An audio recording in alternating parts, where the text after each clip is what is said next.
Bulatkan tekad, kuatkan hati, negeri ini memanggilmu kawan. Belajar, bergerak, berbagi untuk negeri. Guru penggerak, majukan pendidikan. Guru penggerak menghamba pada murid. Kreatif, rancang pembelajaran. Hargai potensi, tingkatkan prestasi. Lahirkan profil pelajar Pancasila.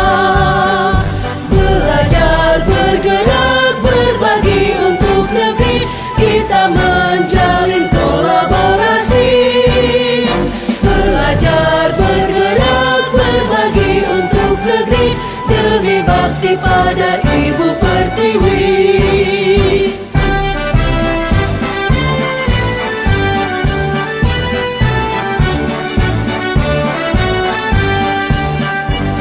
Bulatkan tekad, kuatkan hati, negeri ini memanggilmu kawan. Belajar, bergerak, berbagi untuk negeri. Guru penggerak, majukan pendidikan. Guru penggerak menghamba pada murid. Kreatif, rancang pembelajaran. Hargai potensi, tingkatkan prestasi. Lahirkan profil pelajar Pancasila. Belajar, bergerak, berbagi untuk negeri. Kita menjalin kolaborasi. Belajar, bergerak, berbagi untuk negeri. Demi bakti pada Ibu Pertiwi. Belajar, bergerak, berbagi untuk negeri. Kita menjalin kolaborasi. Belajar, bergerak, berbagi untuk negeri. Demi bakti pada Ibu Pertiwi. Demi bakti pada Ibu Pertiwi.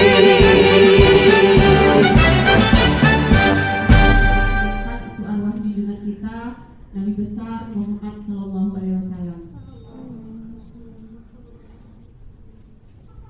Yang sama-sama kita hormati Ibu Kepala Sekolah SD Negeri 1 Padang Panjang Barat. Seterusnya yang sama kita hormati Ibu Kepala Sekolah SD Negeri 14 Padang Panjang Barat. Yang sama-sama kami hormati Ibu-ibu Majelis Guru dan karyawan SD Negeri 1 Padang Panjang Barat dan SD Negeri 14 Padang Panjang Barat. Pertama, kami ingin memperkenalkan diri terlebih dahulu. Kami sedang mengikuti pendidikan calon guru penggerak angkatan 6 dari Kota Padang Panjang. Ada 4 orang. Yang pertama Ibu Zulkhairat, kemudian Ibu Dona Gumalasari, Ibu Weni Pertiwi, dan saya sendiri Weli Anwar.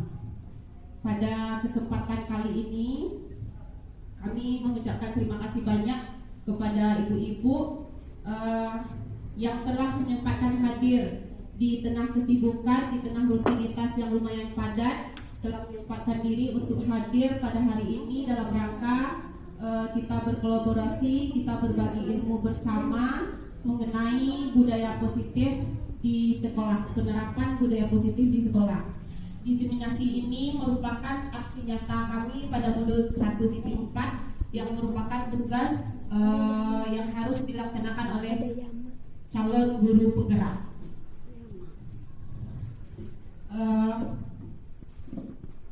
Adapun konsep utama modul yang akan dibahas nanti yaitu perubahan paradigma, disiplin positif, nilai-nilai kebajikan universal, itu akan disampaikan oleh Ibu Weni Pertiwi. Selanjutnya, teori motivasi, hukuman penghargaan dan institusi, serta keyakinan kelas akan dipaparkan oleh Ibu Dona Gumalasari. Dan kebutuhan dasar manusia serta 5 posisi kontrol guru akan dipaparkan oleh saya sendiri, Wali Anwar. Kemudian yang terakhir, langkah-langkah dalam penerapan segitiga restitusi akan disampaikan oleh Ibu Zulkhairat. Alhamdulillah, terima kasih banyak Ibu Dona. Bagaimana Ibu-ibu? Masih semangat? Masih? Alhamdulillah. Masih. Mudah-mudahan ya. Sedikit lagi.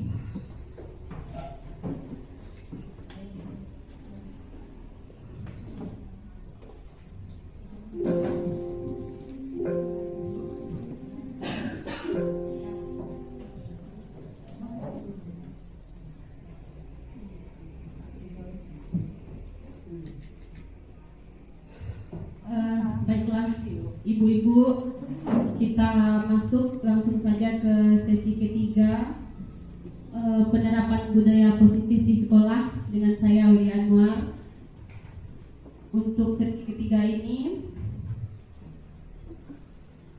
kita langsung saja materi kita, yaitu di kebutuhan dasar manusia dan posisi kontrol. Tadi juga mungkin sedikit sudah disinggung oleh Ibu Dona mengenai kebutuhan dasar manusia. Sebelumnya mungkin selama ini kita bertanya-tanya gitu ya, ada beberapa orang siswa kita yang perilakunya kadang di luar batas gitu. Kenapa ya kok anak ini setiap hari suka sekali mengganggu temannya itu. Ini kenapa anak yang satu ini setiap hari ada saja kelakuannya atau perangainya yang membuat kita terpancing emosi gitu ya. Atau ada anak ini yang suka nempel terus dengan gurunya, kemana gurunya dia ikuti gitu. Itu kenapa gitu, mungkin selama ini kita bertanya-tanya. Nah, sebenarnya ada motivasi atau tujuan kenapa siswa kita atau murid-murid kita bisa berperilaku seperti itu.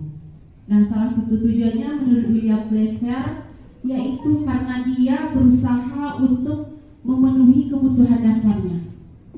Nah, sebagian anak mungkin memenuhi kebutuhan dasarnya dengan hal-hal yang positif. Namun ada beberapa di antara siswa kita yang memenuhi kebutuhan dasarnya dengan hal-hal yang di luar aturan yang telah kita buat di sekolah. Apa saja kebutuhan dasar manusia? Menurut William ada 5 kebutuhan dasar manusia yang harus dipenuhi. Yang pertama yaitu kebutuhan untuk bertahan hidup. Kemudian yang kedua, kebutuhan akan kasih sayang dan rasa diterima. Yang ketiga itu kebutuhan akan penguasaan. Kemudian yang keempat, kebutuhan akan kebebasan. Dan yang kelima, kebutuhan akan kesenangan. Lalu seperti apa perilaku anak-anak yang berusaha memenuhi kebutuhan dasar ini? Kita lihat, kami mencoba menampilkan sebuah kasus ya. Ibu Ambar, wali kelas 2A di SD Pelita Hati, sedang bingung menghadapi ulah salah seorang murid di kelasnya, yaitu Doni. Beberapa anak di kelas telah datang padanya dan mengeluhkan Doni sering meminta bekal makan siang mereka dengan paksa. Nah, sebagai seorang guru, jika menghadapi situasi seperti Ibu Ambar, apa yang akan kita lakukan? Kira-kira apa alasan Doni melakukan hal itu? Kalau kita hubungkan dengan kebutuhan dasar, 5 kebutuhan dasar yang tadi, yang pertama kebutuhan bertahan hidup. Jadi begitu Bu Ambar bertanya, kenapa sih Doni suka sekali mengambil makanan temannya? Jika jawaban si Doni, karena dia tidak diberi bekal, tidak dibekali oleh ibunya di rumah sehingga perutnya lapar dan dia mengambil makanan temannya, maka berarti kebutuhan dasar yang berusaha dipenuhi oleh Doni adalah kebutuhan untuk bertahan hidup. Nah, kemudian kebutuhan bertahan hidup ini adalah kebutuhan yang bersifat biologis untuk bertahan hidup. Misalnya kesehatan, rumah, dan makanan. Seperti contoh Doni tadi, berarti dia berusaha untuk memenuhi kebutuhannya akan makanan. Dia lapar. Gitu. Kemudian jika jawaban Doni setelah ditanya oleh Ibu Ambar, karena dia merasa senang bisa mengganggu temannya, kemudian temannya ingin mengadukan kepada guru, lalu guru memanggil orang tuanya di rumah, dan setelah kejadian itu dia jadi diperhatikan oleh orang tuanya, maka itu berarti kebutuhan dasar yang berusaha dipenuhi oleh Doni adalah kebutuhan akan kasih sayang dan rasa diterima oleh orang tuanya. Kebutuhan ini meliputi akan hubungan dan koneksi sosial, kebutuhan untuk memberi, kebutuhan untuk menerima kasih sayang, dan juga kebutuhan untuk merasa bagian dari suatu kelompok. Mungkin di rumah anak merasa kurang mendapatkan perhatian, kurang mendapatkan kasih sayang dari orang tua, hingga dia mencari cara di sekolah agar dia mendapatkan kasih sayang itu baik dari guru, dari teman maupun dari orang tuanya. Bagaimana anak-anak seperti ini bertingkah laku di sekolah? Yang pertama, dia terlihat seperti ingin disukai oleh teman dan diterima oleh lingkungan sekolah. Kemudian dia akrab dengan orang tuanya. Mereka belajar karena suka dengan gurunya. Lalu bagi mereka teman sebaya ini sangat penting dan mereka sangat suka bekerja di dalam kelompok. Kemudian selanjutnya, jika jawaban Doni dari kasus tadi, dia mengatakan bahwa dia merebut makanan teman supaya orang lain takut sama dia, supaya teman-temannya segan, menghormati dan menjadikannya raja di kelas, maka kebutuhan yang berusaha dia penuhi adalah kebutuhan penguasaan atau kebutuhan pengakuan dirinya. Dia butuh dia diakui oleh teman-temannya. Nah, anak yang seperti ini biasanya perfect, sangat perfect sekali. Kita lanjut. Yang keempat, kebutuhan akan kebebasan. Jadi di kasus tadi, seandainya dia jawab, saya suka merebut makanannya karena saya bosan, Bu. Ibu saya di rumah menyiapkan makanan yang itu saja. Jadi saya ingin mencoba hal-hal baru, makanan-makanan baru. Maka berarti anak kita itu sedang berusaha memenuhi kebutuhan dasarnya mengenai kebebasan. Dia menginginkan pilihan, kemudian suka mencoba-coba hal baru, kemudian tidak terlalu terpengaruh oleh orang lain dan senang mencoba hal baru dan menarik. Selanjutnya, kebutuhan akan kesenangan. Anak-anak seperti ini usil, sangat suka mengusili teman. Tujuannya mengambil makanan teman itu hanya untuk lucu-lucuan. Dia senang melihat temannya marah. Itu merupakan suatu hiburan bagi dia. Jadi itu kebutuhan dasar yang berusaha dipenuhinya adalah kesenangan. Mungkin di rumahnya dia tidak mendapatkan kesenangan yang seperti itu. Nah, apa sifat anak yang seperti ini? Yang pertama, dia menikmati apa yang dia lakukan. Kemudian dia suka bermain dan mengkoleksi barang-barang. Kemudian suka bercanda dan suka melucu. Ya. Lalu sebagai seorang guru, apa yang bisa kita lakukan untuk memenuhi kebutuhan dasar murid-murid kita ini?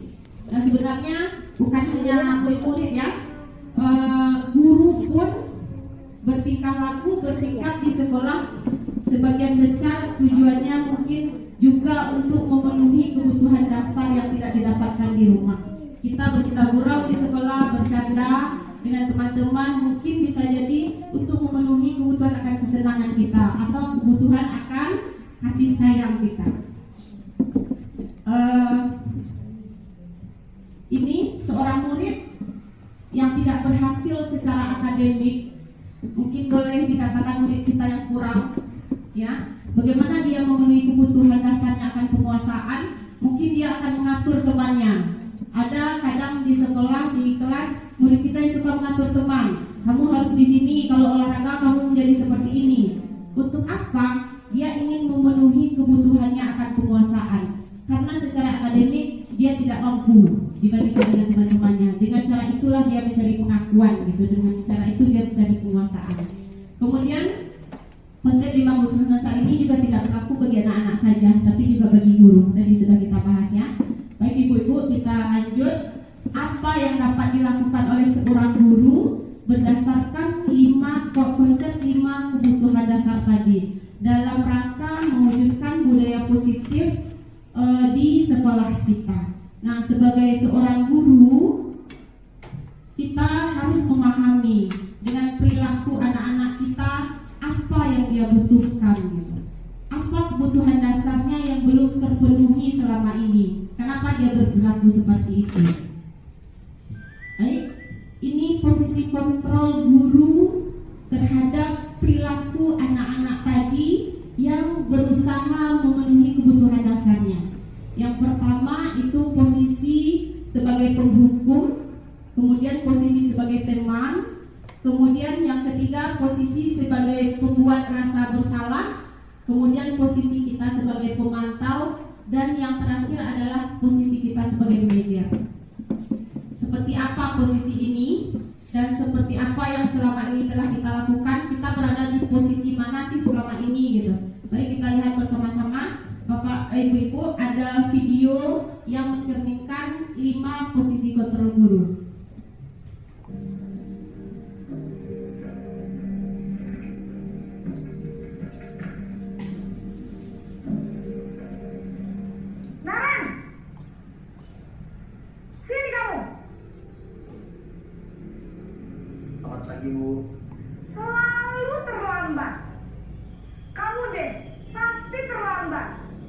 Maaf Bu, saya Apa?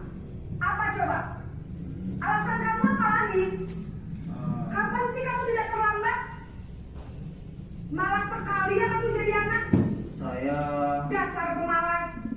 Gak kapok-kapok sih kamu. Sudah berapa kali terlambat? Sana, kamu keliling lapangan basket 2 kali. kenapa saya harus keliling lapangan basket Bu? Kenapa? Kamu melawan ibu? Berani-beraninya jawab. Sudah terlambat, masih berani jawab pula. Sekarang, keliling lapangan basket 5 kali sekalian. Biar kapok. Cepat. Pergi sana ke lapangan.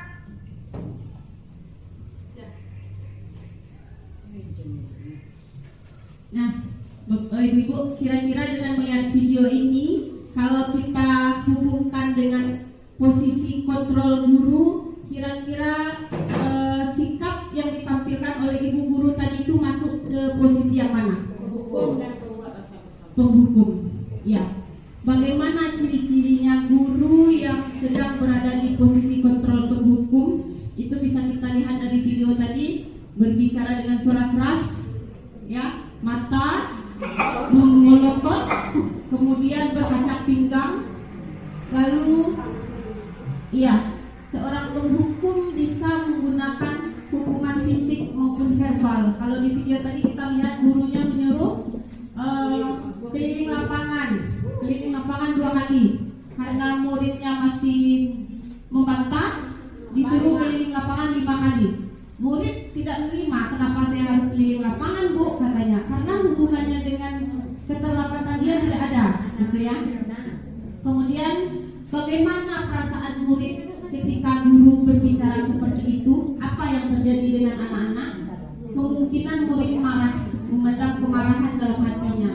Dia bisa jadi sesudah kembali duduk, murid tersebut akan dicoret-coret bukunya sebagai bentuk marahnya. Lalu lebih buruk lagi, sepulang sekolah murid akan melihat motor bapak ibu guru. Kandonya nampak kok. Mungkin dia akan menggores kendaraan tersebut dengan kesal, dengan paku misalnya ya. Nah, itu kira-kira tadi guru yang menerapkan posisi kontrol sebagai penghukum. Kita lanjut.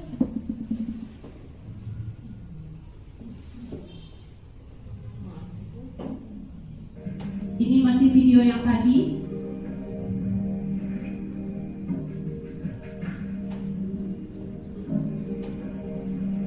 Naren!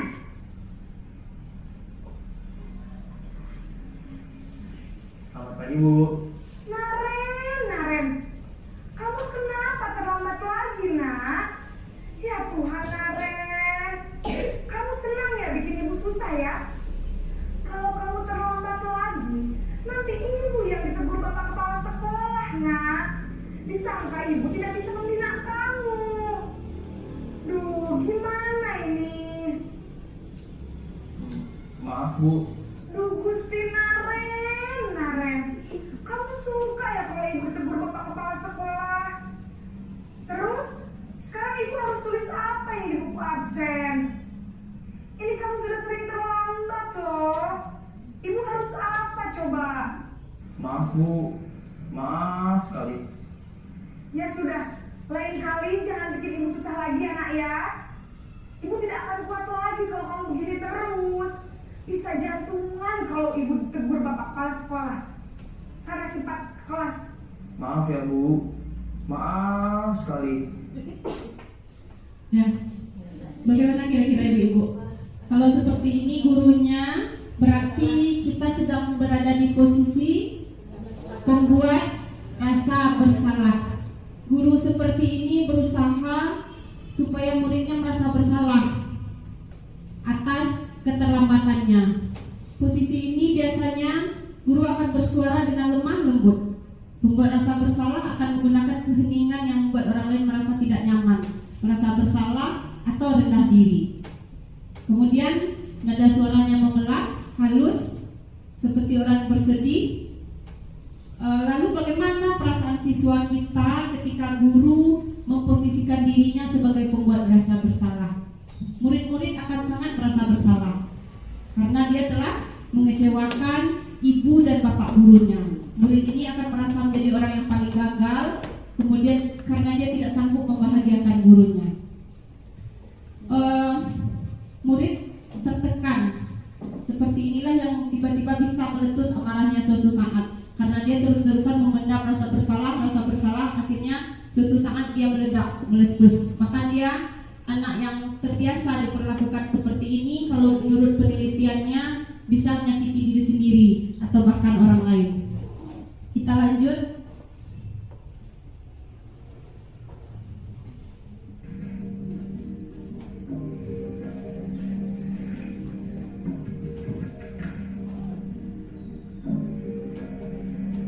Naran,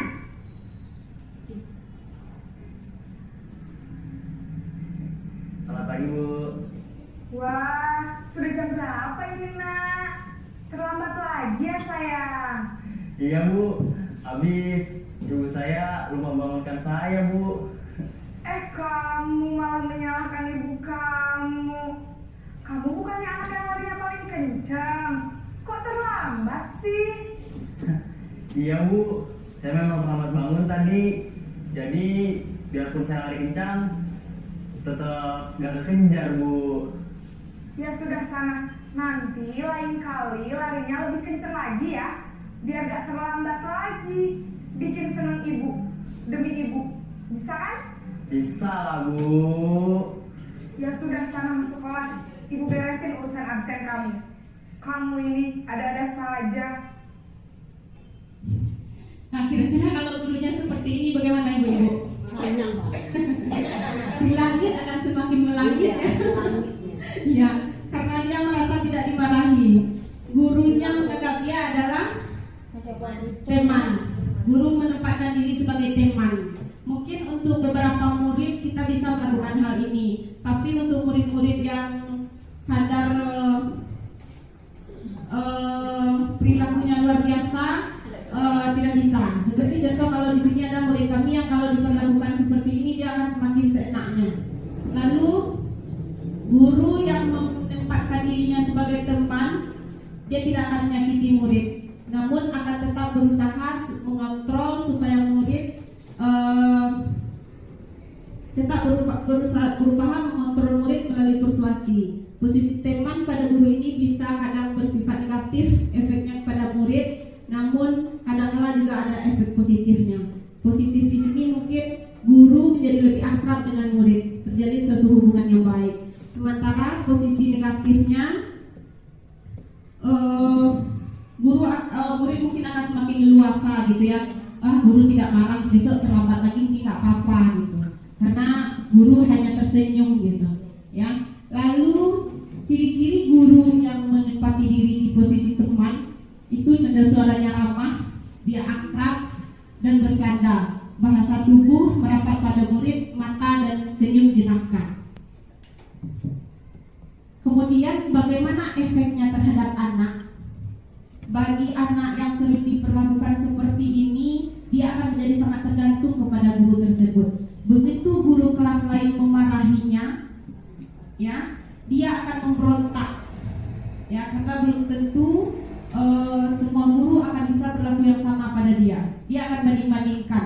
Kalau ibu kan ada yang berang-berang, ibu yang kelas 6 itu yang berang yang melawat terlambat gitu ya. Jadi itu efek negatif yang akan ditimbulkan dari perilaku guru yang terlalu menganggap anak teman. Jadi kita lanjut.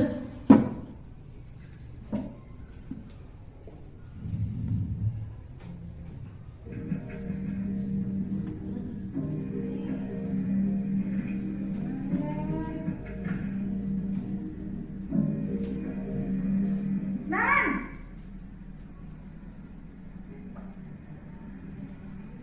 Selamat pagi Bu. Naren, apa peraturan sekolah kita tentang jam berapa kita harus masuk sekolah, nak? Kita harus di sekolah jam 7 Bu. Iya betul, sekarang sudah jam 7.20. Naren sudah tahu konsekuensinya jika terlambat hadir.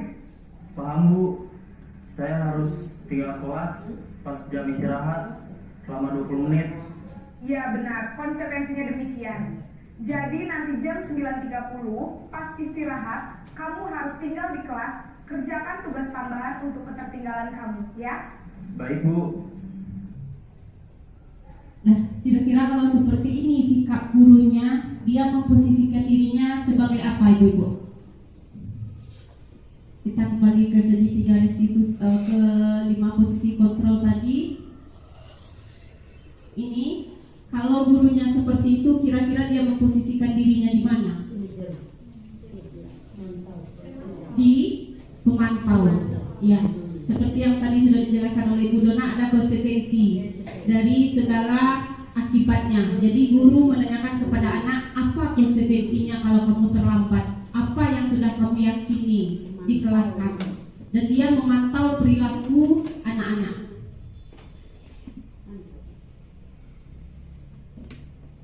Ini memantau berarti mengawasi. Pada saat kita sebagai guru mengawasi anak, maka kita bertanggung jawab atas perilaku anak yang kita awasi. Posisi pemantau ini berdasarkan pada peraturan-peraturan dan konsekuensi seperti yang telah dibicarakan oleh Ibu Dona tadi. Maka dengan menggunakan sanksi, berarti kita memisahkan antara hubungan pribadi kita dengan murid dengan posisi kita sebagai seorang pemantau. Lalu, bagaimana perasaan siswa jika diperlakukan seperti ini? Murid akan memahami konsekuensi atas apa yang dia lakukan. Jika dia melanggar salah satu peraturan sekolah, dia paham konsekuensinya apa. Guru tidak menunjukkan emosi, tidak seperti penghukum tadi. Murid tetap dibuat nyaman, ya.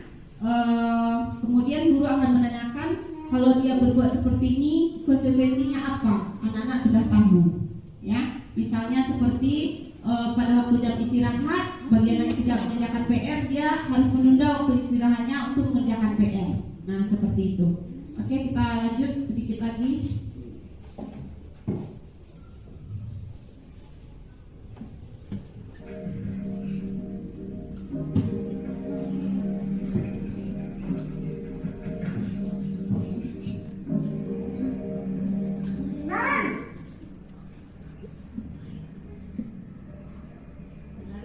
Selamat pagi Bu.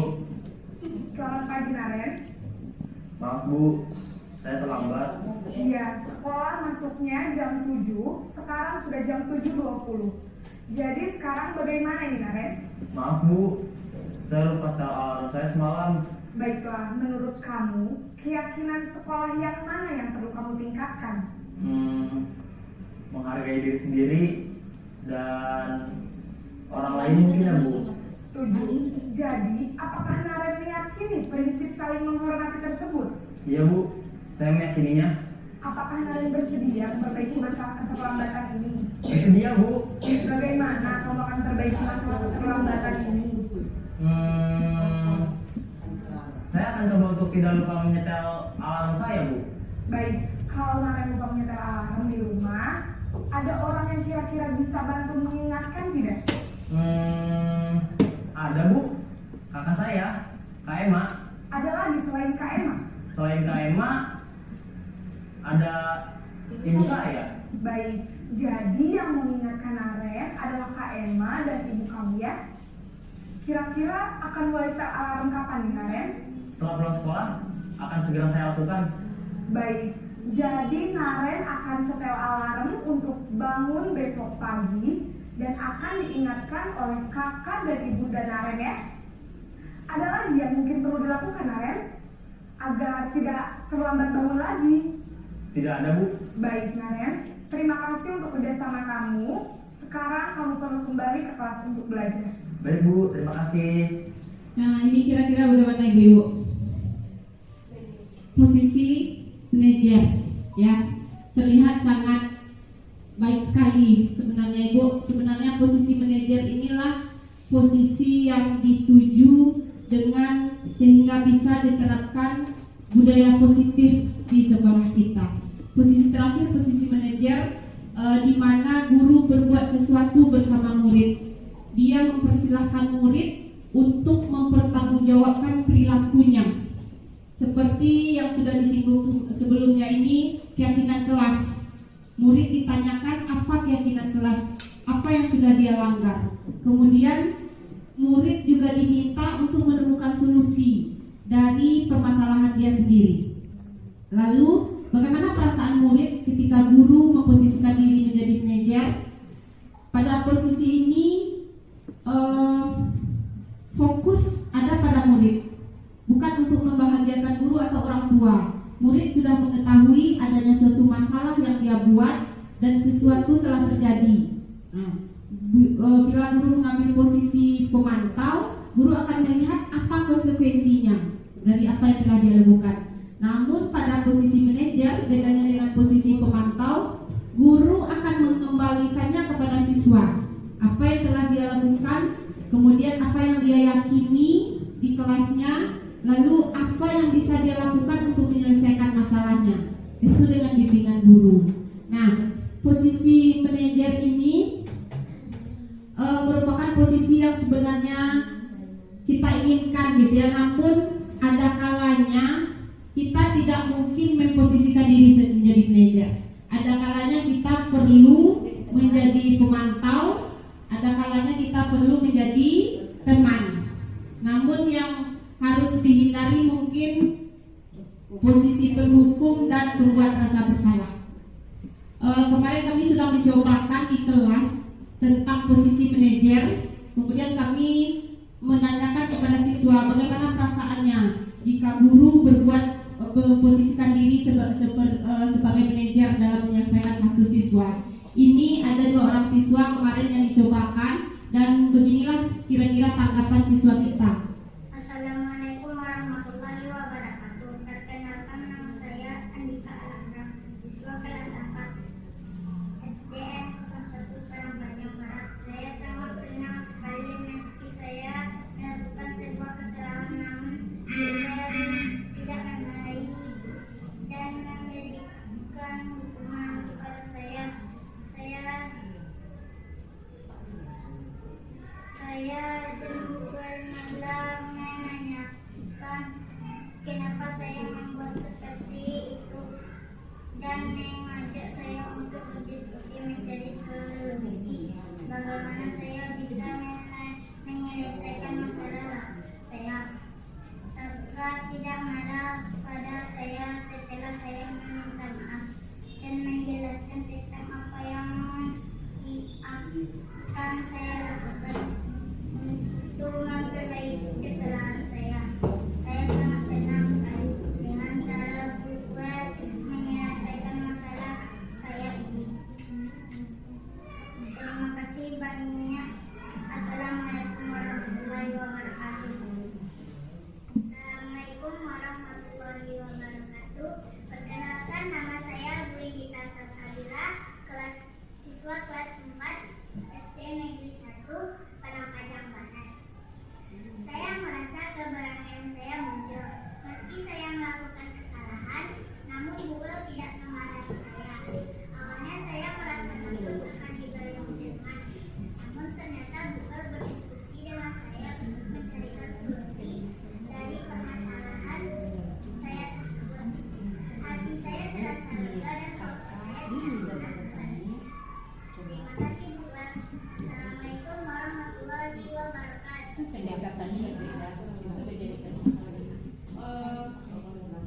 Nah, Ibu-ibu, lalu bagaimana kita menerapkan gitu ya, menerapkan diri, memposisikan diri menjadi manajer bagi anak-anak kita yang melakukan kesalahan. Materi ini akan dijelaskan lebih lanjut oleh Ibu Ira. Bu Ira ini kondisinya sedang kurang fit ya Ibu-ibu, baru saja menjalani kuret kemarin, jadi beliau tetap mengusahakan untuk datang gitu. Alhamdulillah sekali, walaupun sebentar tidak apa-apa. Baik, Ibu-ibu, alhamdulillah telah selesai sudah diseminasi kami sebagai tugas aksi nyata modul 14 pada kesempatan kali ini. Namun sebelum kita tutup, mungkin ada di antara ibu-ibu yang ingin berpendapat gitu ya. Kami yang sangat yakin sekali dalam penerapannya dalam kegiatan belajar mengajar kita, sebagian besar apa yang kita kita sudah diskusikan tadi sudah kita kerjakan di kelas kita masing-masing. Namun mungkin kita tidak tahu kalau itu istilahnya ternyata konsekuensi, atau mungkin itu kita sudah menerapkan itu ternyata namanya segitiga restitusi gitu. Kami sangat yakin sekali. Baik, apakah ada di antara ibu-ibu yang ingin ditanyakan atau ingin berpendapat? Silakan Ibu Elvindawati.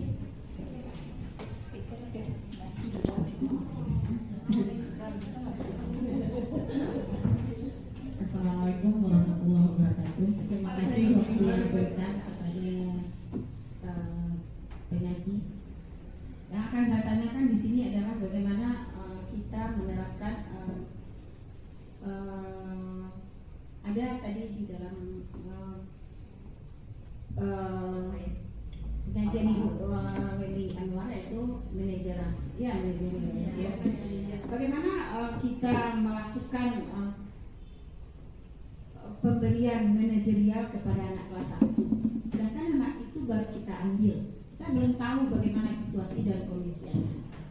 Nah, hanya itu yang saya tanyakan, bagaimana kiat kita untuk menjadi seorang manajerial, guru manajerial untuk kelas rendah, terutama anak kelas 1. Terima kasih. Assalamualaikum warahmatullahi wabarakatuh. Waalaikumsalam warahmatullahi wabarakatuh. Jadi pertanyaan Bu Ed, untuk anak kelas rendah ya, untuk anak kelas 1 kita ingin menerapkan posisi sebagai manajer. Mungkin biasanya kita memposisikan diri sebagai teman, ya Bu, kita peluk-peluk, kita sayang-sayang anak ini, kita buat dia tidak merasa bersalah atas apa yang kita lakukan.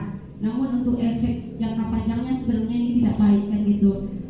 Kita harus mencoba posisi manajer untuk kelas rendah. Bagaimana Ibu Dona?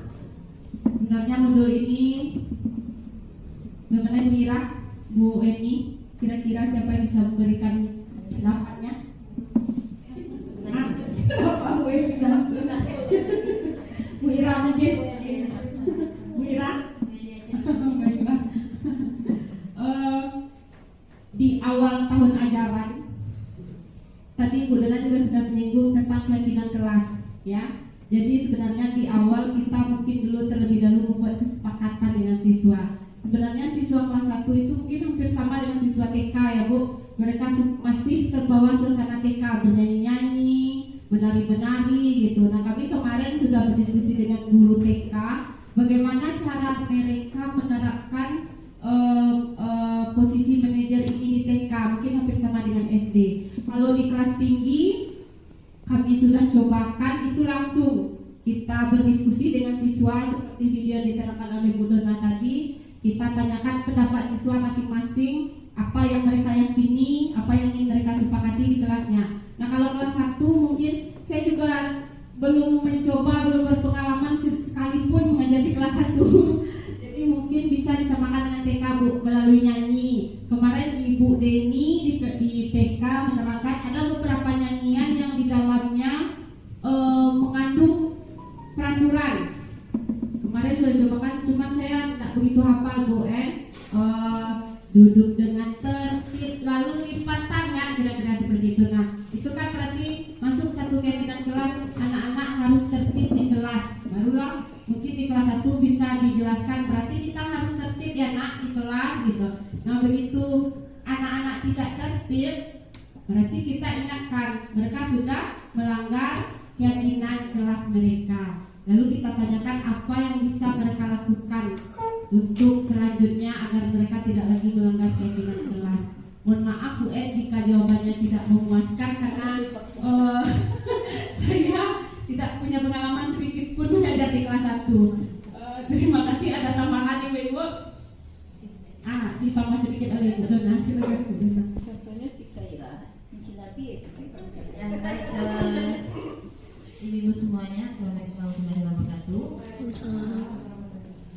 Sama halnya dengan Ibu Weli Anwar, saya juga belum pernah mengajar kelas 1, tapi pernah menggantikan teman untuk mengajar kelas 1. Mungkin kunci dari keberhasilan kita mengajar kelas 1 itu tidak menggunakan suara yang tinggi ketika kita mengajar di kelas 1, ya. Kita memang berada di posisi manajer, ya. Tidak dengan nada yang keras, ya, sehingga anak tidak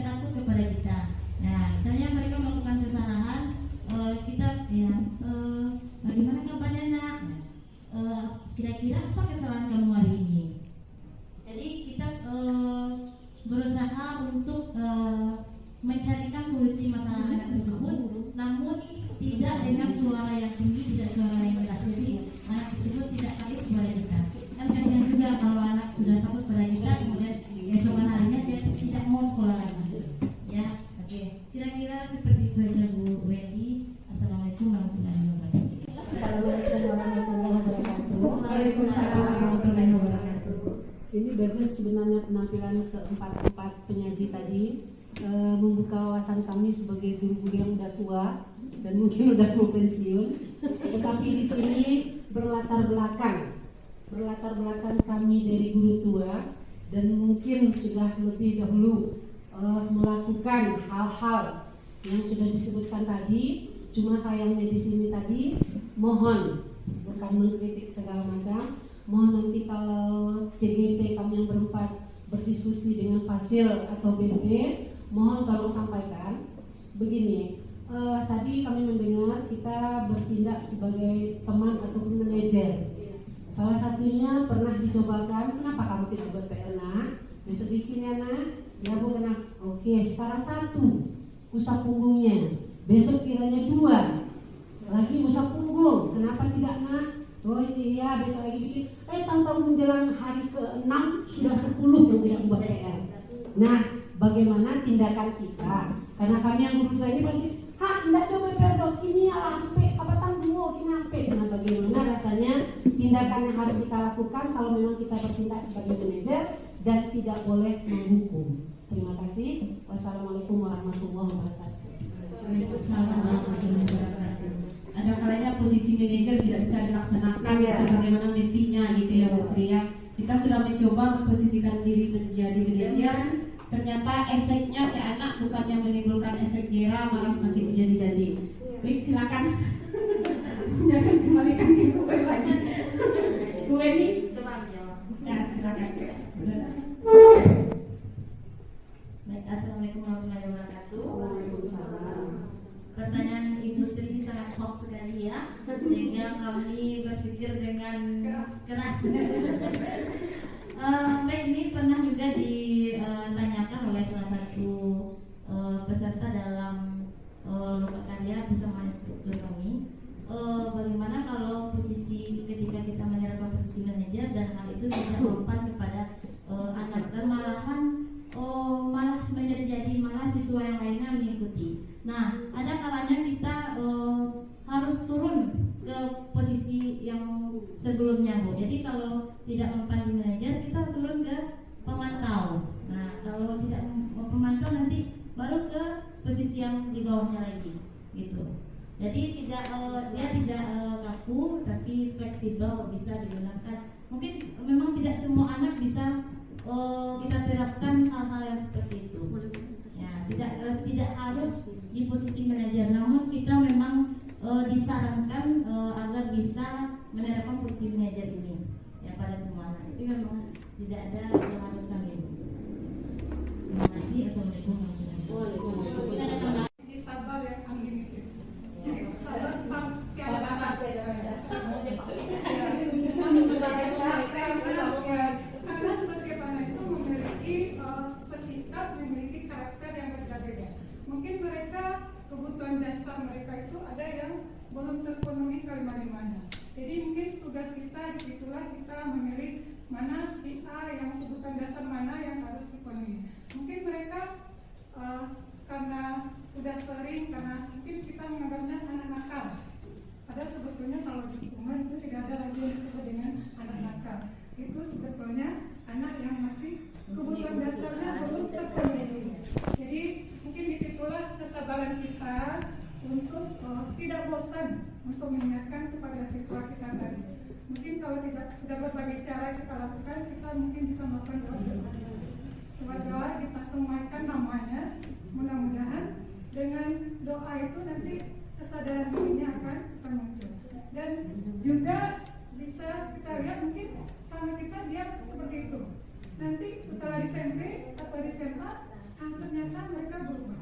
Jadi mungkin kalau di sini memang banyak posisi kita di sini mau diharapkan sebagai manajer, tapi ada kalanya memang ada terjadinya masalah atau sesuatu yang tidak sesuai dengan yang apa kita harapkan. Itu manusiawi rasanya.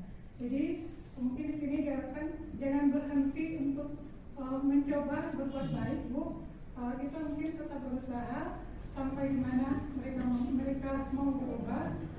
Kalau mau juga berubah, mungkin kita bisa bantu dengan tidak lagi Bapak Ibu karena telah menyita waktunya. Mudah-mudahan apa yang disampaikan tadi mengenai budaya positif sedikit banyaknya bisa kita cobakan, bisa kita terapkan di sekolah demi kemajuan pendidikan kita di Padang Panjang. Demikian saja, terlebih dan terkurang kami mohon maaf. Kami sudahi. Assalamualaikum warahmatullahi wabarakatuh. Akan membuat namanya kesepakatan kelas.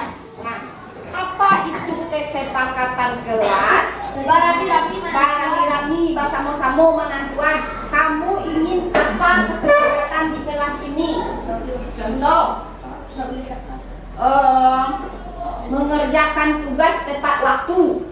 Ya, berarti itu kesepakatan kita mengerjakan tugas tepat waktu. Nah, itu namanya kesepakatan kelas. Sekarang kamu tulis di sini, di statement ini, apa kesepakatan kelas yang kamu mau? Ya, satu saja atau dua boleh. Apa yang kamu mau? Misalnya datang tepat waktu yang kamu mau, kamu tulis di sini. Terserah kamu. Apa kesepakatan yang kamu inginkan kita buat di kelas kita? Oke, paham? Paham ya? Nanti kita diskusikan. Nggak apa-apa.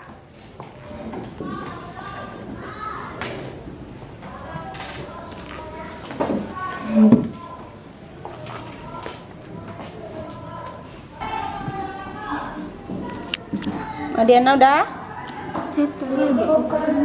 Boleh?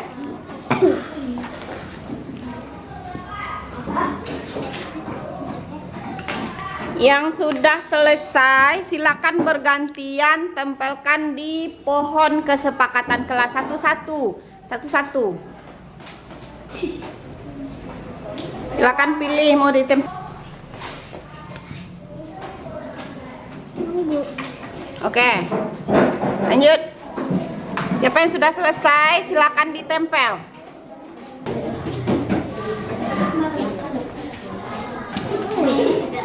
Udah, masih ada yang belum menempel? Ayo. Tidak boleh mencontek, tidak boleh terlambat datang ke sekolah. Tidak boleh bertengkar, inilah peraturan dari Gwyn. Pelajaran, tidak boleh berbicara saat belajar, datang tepat waktu. Tidak bolos saat piket kelas, ya. Menyepakati apa yang sudah disepakati. Tidak boleh menyontek saat ujian dan ulangan. Lalu datang tepat waktu, hampir sama dengan yang tadi. Tidak permisi saat waktu belajar, menjaga kebersihan kelas. Alicia tidak boleh meribut di kelas, datang tepat waktu. Tidak boleh berantem. Bagi orang piket harus piket, datang tepat waktu. Tidak boleh bermain saat jam pelajaran. Berarti ini satu lagi jatuh. Farezi tidak boleh mencontek saat PH atau latihan. Tidak cabut saat piket kelas. Orang yang membuat pernah cabut enggak? Ya, pernah. Ya, sekarang dia sudah buat kesepakatan. Oke, inilah kesepakatan yang dibuat oleh kelas 4, ya. Nah, sekarang dari banyak kesepakatan yang telah kamu buat ini, ada yang sama, ya. Ada yang sama, ada beberapa yang sama, ada yang tidak sama. Sekarang kita simpulkan.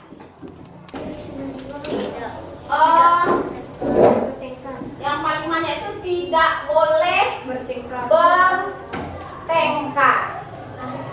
Kemudian ada tepat waktu, ya. Tepat waktu mengerjakan tugas. Kemudian ada tidak boleh cabut dari sekolah. Ya, tidak boleh mencontek. Bolos. Tidak boleh mencontek saat ujian. ujian maupun saat latihan. Tidak boleh bolos sekolah. Tidak bolos sekolah. Nah, ini intinya. Dan yang kamu buat tadi ini intinya, ya kan? Ini kesimpulannya, tidak boleh bertengkar, tepat waktu mengerjakan tugas, tidak boleh mencontek, tidak boleh bolos sekolah. Ini namanya kesepakatan kelas kita. Siapa yang menentukannya? Kita bersama. Nah, sekarang kesepakatan ini kita ubah. Kan ini tidak boleh. Kita cari kata-katanya yang positif seperti ini, kan? Tepat waktu mengerjakan tugas itu sudah bagus. Tidak ada kata-kata negatifnya, berarti bisa kita buat tepat waktu mengerjakan tugas. Oke.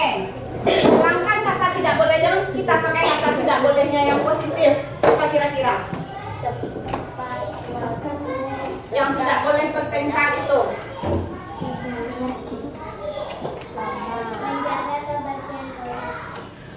Menjaga berarti di luar yang tidak boleh bertengkar ya. Menjaga kebersihan kelas. Yang tidak boleh bertengkar, kira-kira apa kata-katanya yang bagus?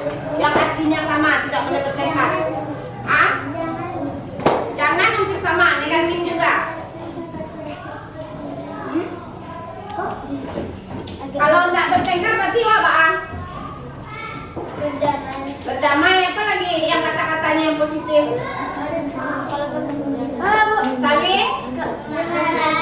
Saling menghargai. Kalau kita sudah saling menghargai, apakah terjadi pertengkaran? Tidak. Berarti kata-katanya kita ganti menjadi saling menghargai. Saling menghargai. Oke. Kemudian tidak boleh mencontek. Tapi apa kata-katanya kita ganti? Jangan tidak boleh. Karena tidak boleh itu negatif maknanya. Apa kata-kata? Belajar dengan bersungguh-sungguh. Boleh? Ada ide yang lain?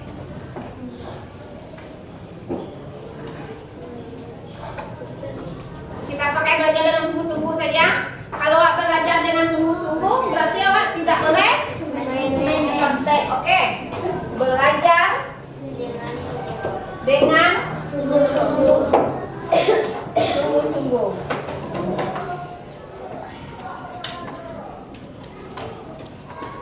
Tepat waktu mengerjakan tugas, menjaga kebersihan umum.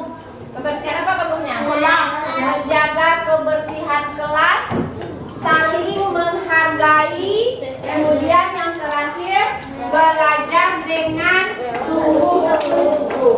Kamu yakin akan mengerjakan ini? Yakin? Yakin akan mengerjakan ini? Yakin. Kalau gitu kita beri nama keyakinan kelas 4. Ya, inilah keyakinan dari anak kelas 4. Yakin? Yakin? Yakin mau mengerjakan ini? Benar? Tepat waktu mengerjakan tugas, yakin? Yakin. Menjaga kebersihan kelas, yakin? Yakin. Oke, saling menghargai, yakin? Kalau saling menghargai berarti tidak akan terjadi lagi pertengkaran. Belajar dengan sungguh-sungguh, yakin? Yakin. Sepakat kalau ini keyakinan kelas 4? Sepakat? Oke, sepakat. Berarti inilah keyakinan dari kelas 4 SD Negeri 1 Padang Panjang Barat. Sekarang kita buat besar-besar, nanti kita tempel di dinding. Cari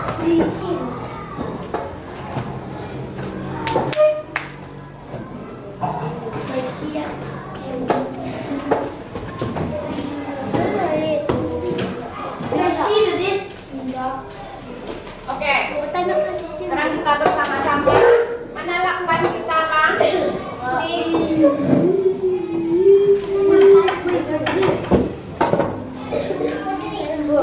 Mana lakban kita, Put?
balik nak muat. Lepas ini pakai bawa di situ. Apakah di sini saja? Berarti Lurus. sisa. Dan lurus. Enggak saya. Sudah? Alur. Pakai tembang. Tembang kok.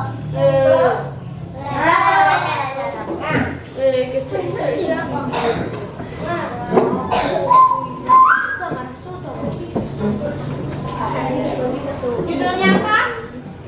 Pohon keyakinan kelas. Oh, ini saya bakal Judulnya apa?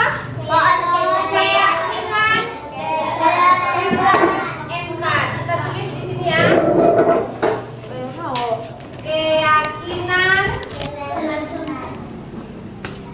Keyakinan kelas. Kelas berapa kita? Kelas 4. Oke. Keyakinan kelas 4 di sana jangan luput. Yang pertama, apa keyakinan kelas kita? Tepat waktu mengerjakan tugas. Ibu tulis? Ibu tulis? Yakin? Oke. Tepat waktu mengerjakan tugas.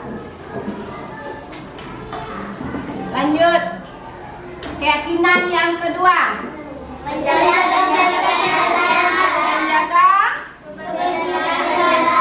Menjaga kebersihan kelas. Yakin? Yakin. Nomor 3. Saling menghargai. Setuju semua? Saling menghargai. 4. Belajar dengan sungguh-sungguh. Setuju? Yakin? Belajar dengan sungguh-sungguh. Oke, belajar dengan sungguh-sungguh. Sekarang Ibu ingin kamu semuanya, keyakinan kelas kita sudah kita buat. Ibu ingin kamu menandatanganinya. Tandanya kita bekerja bersama untuk meyakini. Bergantian semuanya, mulai dari Yafi. Sisakan untuk teman ya tempat tanda tangannya. Masa nafas sempat apa nih buat tanda tangan? Yang setuju silakan ditandatangani. Semuanya setuju? Setuju. Yafi miripnya.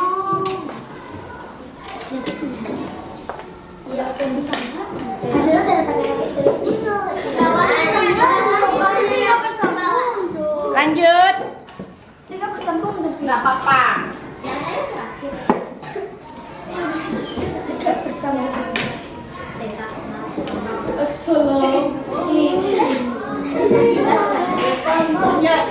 Siapa lagi?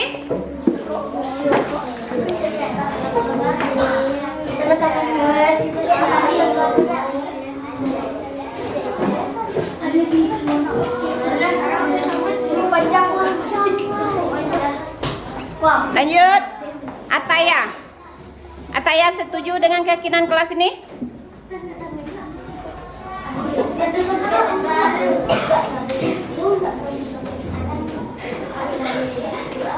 Oke, Fares.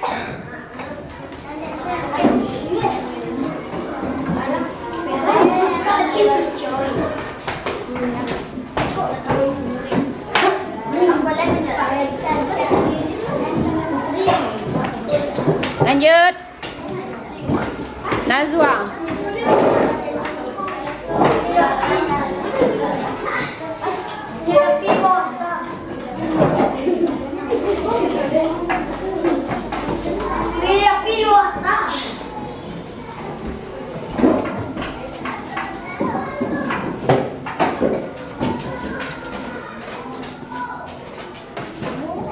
Oke.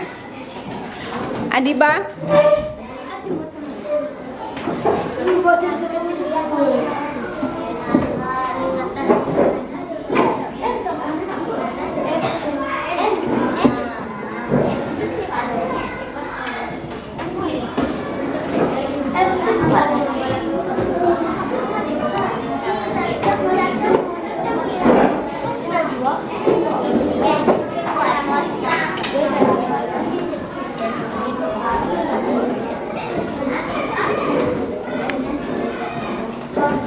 Kok beda?